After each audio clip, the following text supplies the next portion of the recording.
ایک کے بعد خوش آمدید ہم بات کریں افغانستان کی، جہاں موجودہ نئے امریکی وزیر خارجہ نے افغانستان کے صدر کو خط لکھا ہے اور چند نئی شرائط پیش کی گئی معاہدے کی۔ اس سے پہلے ٹرمپ انتظامیہ کے ساتھ جو معاہدہ قریب پہنچ چکا تھا اس پر عمل درآمد، اس پر نظر ثانی کا کہا، اور آج نیا خط لکھا گیا ہے۔ اور یہ سب اس نئے خط میں کیا نئے مطالبات کیے گئے ہیں اور جو امن کا جو موقع ہے وہ اب کس حد تک موجود ہے، یا پھر وہ لڑائی مار کٹائی کی طرف معاملات نظر آ رہے ہیں؟ عثمان صاحب، دو تین چیزیں بڑی اہم ہیں۔ ہم تو یہاں پر بیٹھے ہوئے ہیں، ہمیں اندازہ نہیں کہ ہمارے ارد گرد کیا ہو رہا ہے۔ آپ کو اندازہ ہونا چاہیے کہ اس وقت پورا خطہ جو ہے ایک بہت بڑی آگ کی لپیٹ میں آنے والا ہے، اور پوپ کا وہاں جانا اور وہاں جا کے عراق کی انتظامیہ کے ساتھ، پوپ جو ہے نا 50% کرسچنز کا نمائندہ ہے۔ 50% کرسچنز وہ ہیں کہ جو دوسری طرف والے ہیں، یہ والے نہیں ہیں۔ اب وہاں پر آ کے پھر وہ داعش کا پھر دوبارہ سے ایک ہوا کریٹ کرنا، اور اس کے ساتھ ساتھ اس طرف سے جو ہے یمن کے اندر حوثیوں کا امریکہ کی طرف ہو جانا، جس وقت وہ ٹریول کر رہے ہیں اس وقت اسرائیلی طیاروں کا فلائی کرنا، ان ساری چیزوں کے ساتھ ساتھ افغانستان بہت امپورٹنٹ ہے۔ یہ جو خط لکھا ہے سر، اس کے اندر سب سے پہلے جو امپورٹنٹ چیز ہے، first we intend to ask the United Nations to convene foreign ministers and envoys from Russia, China, Pakistan, Iran, India and the United States۔ صحیح۔ اب یہ کبھی انڈیا اور ایران اس میں شامل نہیں تھی، ایران شامل تھا لیکن انڈیا پہلے شامل نہیں تھا۔ To discuss a unified approach of supporting peace in Afghanistan, it may believe, it is my belief that these countries share an abiding common interest in a stable Afghanistan۔ اب انڈیا کا کیا common interest ہے stable Afghanistan کے اندر؟ بیچ میں پاکستان آتا ہے، بیچ میں ایران آتا ہے، اور بہت ساری چیزیں آتی ہیں۔ ایک تو یہ ہے۔ دوسرا اس نے لکھا ہے کہ third we will ask the government of Turkey to host a senior level meeting of the both sides in the coming weeks to finalize a peace agreement۔ I urge you or your authoritative designees to join the representative۔ یہ تو اس نے یہ کہا ہے۔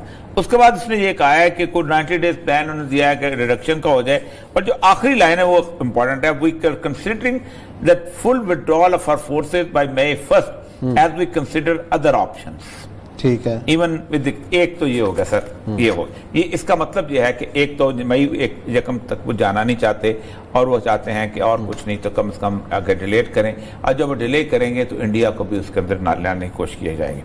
دوسرا، یہ 8 صفحے کا افغانستان پیس ایگریمنٹ کا ایک بیس انہوں نے دیا ہے کہ آپ جب مذاکرات کریں گے نا تو یہ افغانستان کے جو لوگ ہیں آپ یہ اس پہ کریں گے۔ Part 1، the guiding principle of Afghanistan future, جو ان کو چاہتے ہیں، ٹھیک۔ Afghanistan official religion will be the holy religion of Islam, official religion. A new high council for the Islamic jurisprudence shall be established to provide Islamic guidance and advice to all national and local government structure۔ Advice یعنی ایک council بنا لیں آپ، جیسے پاکستان میں یہ council ہے Islamic ideology, shell advise, جو کہے گی یار یہ کر لو وہ کر لو وہ کر، یعنی اس کی کوئی گورننگ کے اندر، کوئی اسلامی شریعت کے نفاذ کے اندر کوئی کام نہ ہو۔ Afghanistan the ability of all Afghan to live peacefully, یہ باقی ساری چیزیں، لیکن یہ بہت امپورٹنٹ ہے جس کو مجھے لگتا ہے کہ طالبان نے پہلے گھنٹے میں اس کو اسٹرائک آؤٹ کر دینا ہے کہ اگر یہ کام نہیں تو پھر ہم لڑے کس لیے تھے۔ اس کے بعد کمٹمنٹس کرتے کرتے میں بیسس پہ آ جاتا ہوں، جو پارٹ 2 ہے اس کا، جنرل پروویژنس۔ انہوں نے کہا transitional peace government of Afghanistan shall be establish as of the date of this agreement. The peace government shall exist until it transfer power to the permanent government following the adoption of a new constitution. وہ کہتا ہے constitution لکھنا، طالبان کہتے ہیں کہ ہم تو قرآن پاک کو کانسٹیٹیوشن سمجھتے ہیں، اگر اسرائیل بغیر کانسٹیٹیوشن کے چل سکتا ہے اور صرف تورات کے تو ہم کیوں نہیں چل سکتے۔ اینڈ نیشنل الیکشنز کے 2 چیزیں ضروری ہیں۔ جب تک آپ نیشنل الیکشن نہیں کرتے، جب تک آپ آئین ڈرافٹ نہیں کرتے، نیا جو آپ چاہتے ہو، ٹرانسفر آف پاور نہیں ہو سکتی۔ The peace government shall include the following separate and co-equal governing branches: executive branch, national شورا، جوڈیشری۔ اب اس میں جوڈیشری میں انہوں نے کہا ہے کہ جوڈیشری جو ہے وہ روٹین والی، اس کے بعد باقاعدہ لکھا ہوا ہے کہ پیس گورنمنٹ میں جوڈیشری جیسے اب چل رہی ہے ویسے، لیکن اگر آپ چاہتے ہیں تو اس کے اندر ایک ایڈوائزری آپ لگا دیں گے علماء کی جیسے ہونا چاہیے۔ ایگزیکٹو برانچ ایک گورننس پہ ہوگی، اور اس کے ایگزیکٹو برانچ کے اندر consist of the president, vice president, cabinet minister, independent directors and other bodies. اچھا، یہ پہلے والے نکات سے کیا مختلف ہے اس میں؟ پہلے جو طالبان کے ساتھ طالبان نے تو ایک 14 اگریمنٹ بالکل مختلف تھے. ٹھیک ہے. یہ انہوں نے کہا ہے کہ نہ، طالبان کہتے تھے ہم دیکھ لیں گے ہم نے کیا کرنا ہے، آپ بیٹھ جاؤ، جو فارم آف دا گورنمنٹ ملے گی ہم. یہ انہوں نے بنا کے 8 صفحے میں دے دیے ہیں ان کے اندر کہ یہ چیز ہو جائے گی اور اس چیز کو اندر آپ لے کے چلیں گے، آپ آئین رکھیں گے، آپ الیکشنز کرائیں گے، آپ کی اس طرح کی گورنمنٹ ہوگی، اسلام جو ہے وہ اس کے اندر اوپر ریلیجن ہوگا سب کا، اور اسلام میں جو شورا ہوگی، جو کونسل ہوگی، ایڈوائزری کونسل، اس کی حیثیت ایڈوائزری ہوگی، امپلیمنٹیشن کی نہیں ہوگی. فورن ریلیشن کے اوپر president and leader of Afghanistan the peace government commits to policy of non alignment and non-interference in the affairs of other countries, not to host terrorists, not to permit any terrorist-related activity or assail and that possess a strategic positive relations with international community. یہ ایک تو یہ اچھا joint committees کا بھی رکھا ہے، national ان کا ہے کہ آپ نیشنل پارلیمنٹ بھی اس کے اندر بنائیں گے. اچھا the judiciary of Afghanistan shall be independent and comprised of the members of Supreme Court and other appellate and the lower court established by law. Each side shall have say. اچھا اس میں لا کے بارے میں انہوں نے کہا ہے کہ جو supreme authority to interpret the current constitution, the provisions of the agreement of the other existing laws, فلاں.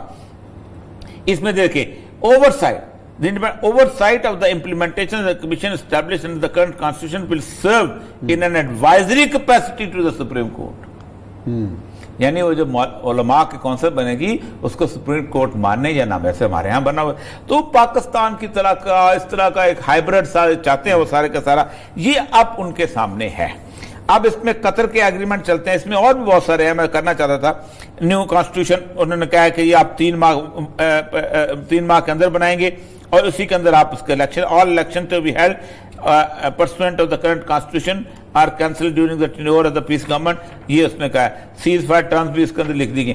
ان ساروں کے اندر آپ اندازہ کریں کہ یہ انہوں نے بیس لائن دے، یہ ان کی ہم ایک افغان گورنمنٹ کو کہا ہے کہ یہ بھیجو گے تو ٹھیک ہے، یہ تم نے جو اس طرح کا کیا نا ویگ سا، ہم اس کو نہیں مانتے. اور دوسری بات یہ ہے کہ ہم جاجو کو نہیں رہے. طالبان یہ سمجھتے ہیں، اب اس کے وقت میری جو اس وقت ان سے گفتگو بھی ہوئی ہے وہ سمجھتے ہیں کہ لگتا یہ تھا کہ انہوں نے ہمیں کچھ عرصے کے لیے انہوں نے روکا ہے اس بات کے لیے کہ ہم کسی نہ کسی طور پر اپنے اس کو آفینسو کو روک سکیں.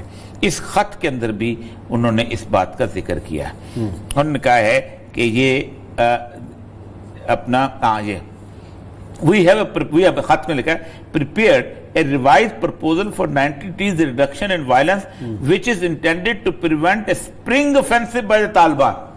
کہ جو موسم بہار میں طالبان کا ہمیں اندازہ ہے کہ یہ دوبارہ لیں گے، اور اس میں یہ آخر میں لکھتا ہے کہ I am concerned that the security situation will worsen and the Taliban could make rapid territorial gains. زیادہ علاقے فتح کر لیں گے.